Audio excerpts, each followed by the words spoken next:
Assalamualaikum warahmatullahi wabarakatuh. Perkenalkan, nama saya Dewi Pratiwi. Di sini saya akan menjelaskan tentang pola agroforestry. Baiklah, untuk mempersingkat waktu, saya langsung aja menjelaskan apa itu definisi dari pola agroforestry. Definisi pola agroforestry merupakan jenis yang mempunyai prospek besar dan sangat menjanjikan petani untuk mencapai tujuan. Pola agroforestry bisa saja menjadi alternatif yang lebih baik dan menguntungkan jika dibandingkan dengan kondisi yang ada. Dilihat dari aspek ekonomi, penerapan sistem agroforestry memiliki masa depan yang cerah sebagai sebuah sistem yang memadukan berbagai jenis tanaman dalam satu lahan. Maka akan memungkinkan naiknya produktivitas hasil panen. Contohnya, pola agroforestry berupa tumpang sari temulawak dan jagung di bawah pohon jabon, serta tumpang sari temulawak di bawah pohon jabon. Selanjutnya adalah pemilihan jenis tanaman agroforestry. Umumnya, luas garapan petani dan petani hutan di Pulau Jawa umumnya sempat sempit sehingga mendorong para petani untuk mengelola lahan secara optimal dan menerapkan sistem agroforestry yang memberikan keuntungan secara ekologi dan ekonomi.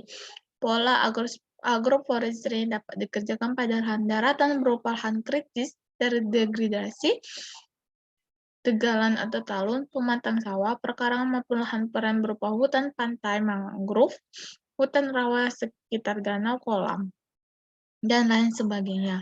Mengenai pemilihan jenis tanaman yang pola agroforestry diharapkan menyesuaikan dengan kondisi ekologis, maka ditentukan jenis tanaman yang mampu beradaptasi dan tumbuh dengan baik pada kondisi lingkungan di sekitarnya, dan teknik budidaya sudah bisa dikuasai atau dilakukan oleh petani setempat atau tergolong jenis tumbuhan endemik.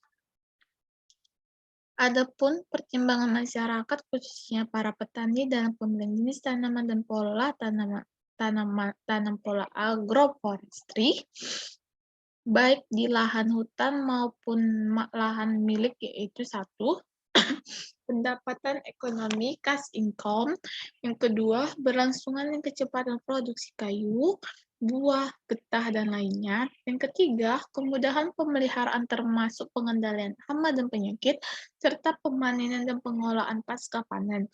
Dan yang keempat, kemampuan adaptasi dan tumbuh baik dikombinasikan dengan penanaman jenis lain.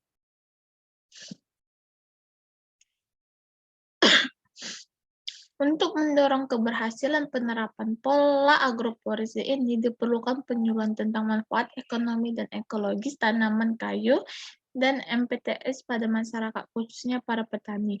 Selain itu, diperlukan bimbingan teknis atau BIMTEK budaya tanaman kayu dan MPTS. Selain itu, komposisi jenis dan pola agroforestry sangat dipengaruhi oleh motif ekonomi dan pemilik lahan, sehingga mendayagunakan berbagai jenis tanaman tanpa terlalu memperhatikan jarak tanam atau pola tidak teratur.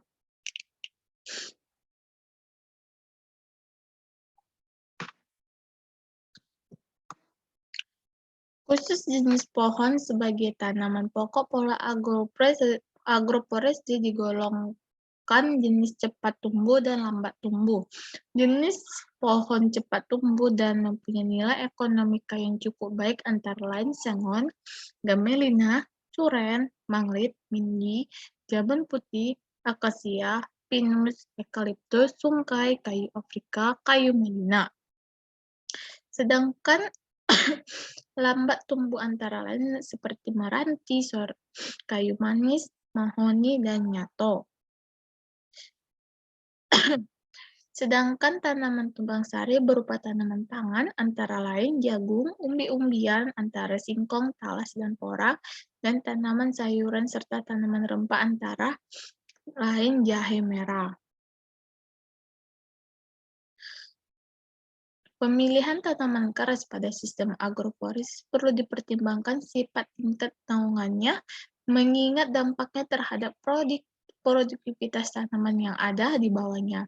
Bila tanaman pohon atau tanaman mempunyai tajuk yang rapat atau tebal dan lebar, seperti mete dan mangga, sebaiknya dikombinasikan dengan tanaman musim-musim yang relatif tahan atau peka terhadap naungan. Contohnya, contohnya tanaman tahan atau beradaptasi adanya naungan antara lain kopi, porang. Sebagai bahan pangan adalah empon-empon. Sebaiknya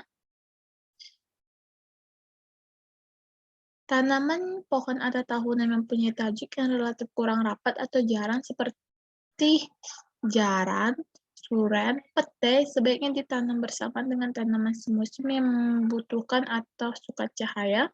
Dengan kata lain, semakin besar intensitas cahaya, maka produksi tanaman semusim semakin meningkat seperti kacang tanah.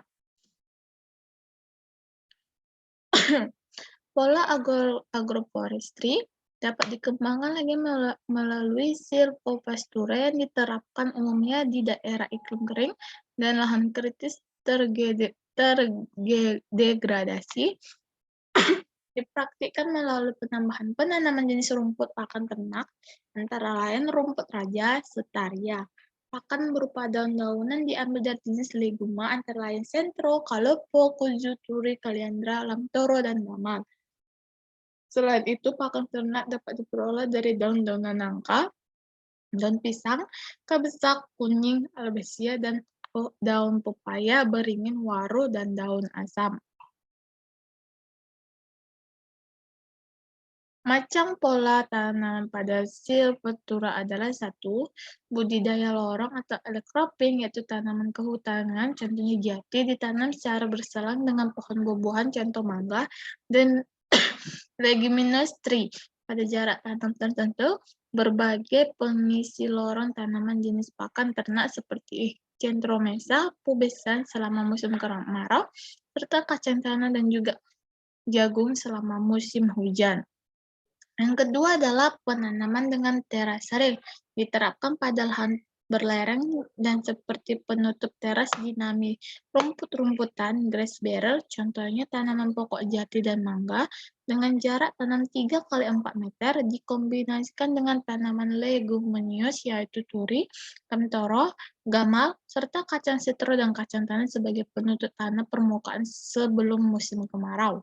Dan yang ketiga adalah penanaman sistem 3 satra, di mana tanaman pakan ternak meliputi rumput, semak, dan pohon yang jenisnya disesuaikan dengan kondisi iklim setempat. Dan yang keempat adalah penanaman pola pengembalaan yang diterapkan pada lahan luas dan relatif mendatar. Polanya hampir sama dengan sistem lorong. Contohnya rumput gajah ditanam sebagai tanaman sela di antara tanaman kayu, sangon, dan pinus pada jarak tanam 2,5 meter dikali 2,5 meter, atau tanaman sangon atau eukaliptus pada jarak tanam 5 meter kali 4 meter. Selanjutnya, ini adalah contoh desain penanaman pola pengembalaan silvopasture.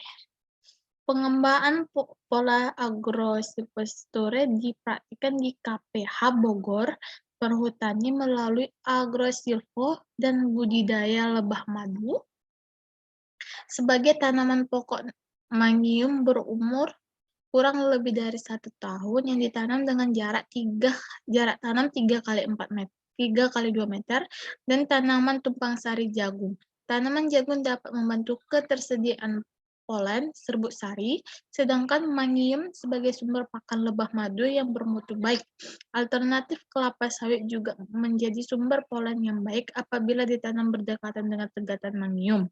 Meskipun demikian, untuk memenuhi penyediaan polen secara berkelanjutan, diupayakan dipenuhi dengan pengelolaan sebagai berikut. 1.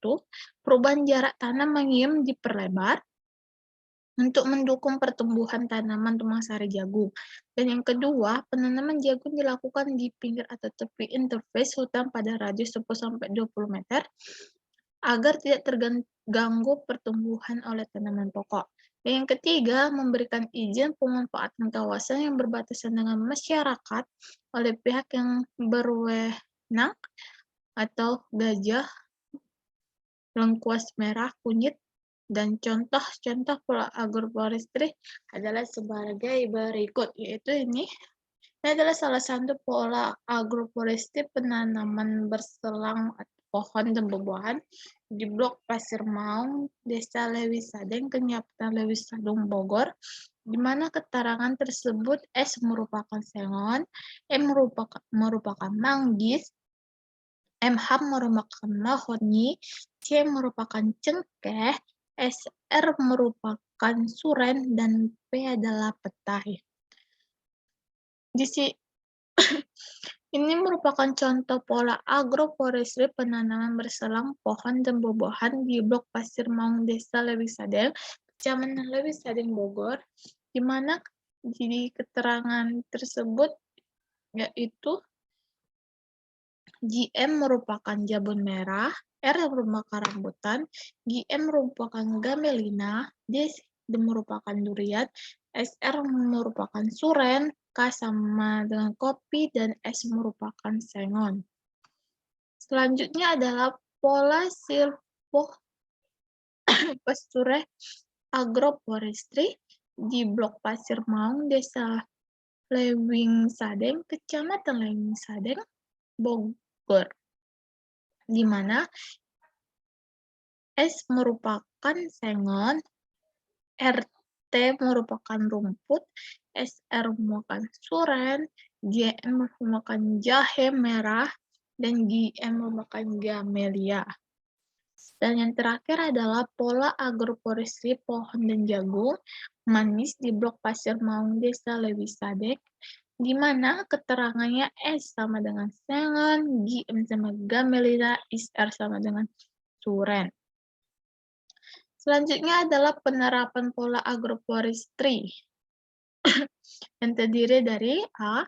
Sistem penanaman loreng atau alley cropping. Sistem alley cropping ini berkontribusi di bidang ketahanan pangan dan energi, membantu penyerapan dan pengurangan dan emisi gas CO2 melalui pemanfaatan bahan bakar dari sumber bahan baku yang dapat diperbarui yang menghasilkan biogas atau metana. Pola agroforestry alley cropping juga diperhatikan di wilayah dataran tinggi Dieng, tempat di Desa Kuripan, Kecamatan Garung, Kabupaten Wonosobo, tanaman berkebunan atau zona musim ditanam pada lorong antara barisan tanaman pagar berupa pohon yang diatur secara contouring. Jenis pohon yang dipilih adalah suren dan jentiri yang mempunyai tajuk yang tinggi, tetapi penutupan tajuk tidak akan kurang rapat sehingga naungan tajuk tidak menghambat pertumbuhan tanaman semusim yang ada di bawahnya seperti ketila pohon, cabai, dan tembakau.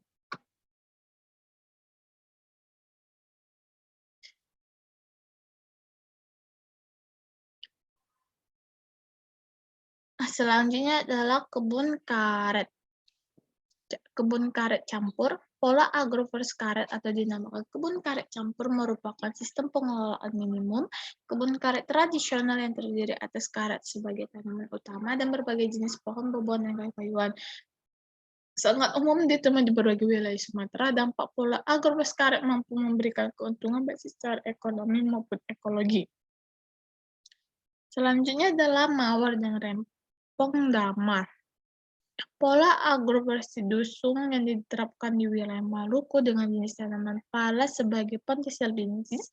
Tanaman pala merupakan tanaman rempah asli Kepulauan Maluku, umumnya pasti terbentuknya dusung melalui beberapa fase meliputi fase kebun atau ladang, fase aum merupakan bekas kebun campuran yang ditinggalkan, dan fase dusung. Pola agroforestry ini Pola agroforestry rempong damar dijumpai kini di Kabupaten Lampung Barat, merupakan kebun campuran ditumbuhi beraneka ragaman jenis tanaman secara bersamaan.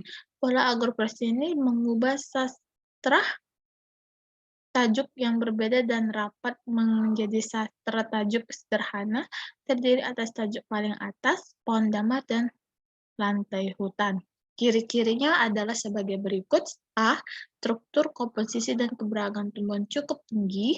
Dan yang B. Memiliki aspek keberlanjutan daripada model pertanian.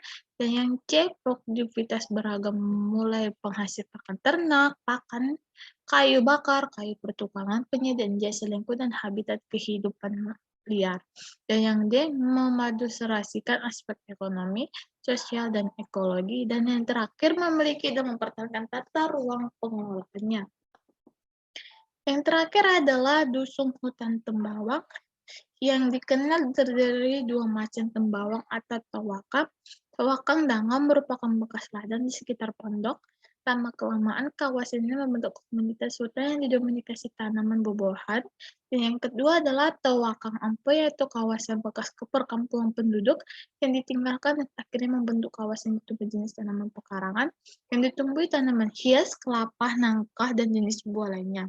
Pengelolaan hutan tembawang ini dilakukan secara mandiri oleh masyarakat kelompok adat dan selalu menerapkan kearifan lokal.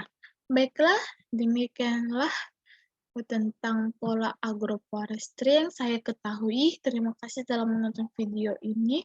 Kurang lebihnya saya mohon maaf. Demikian, wassalamualaikum warahmatullahi wabarakatuh.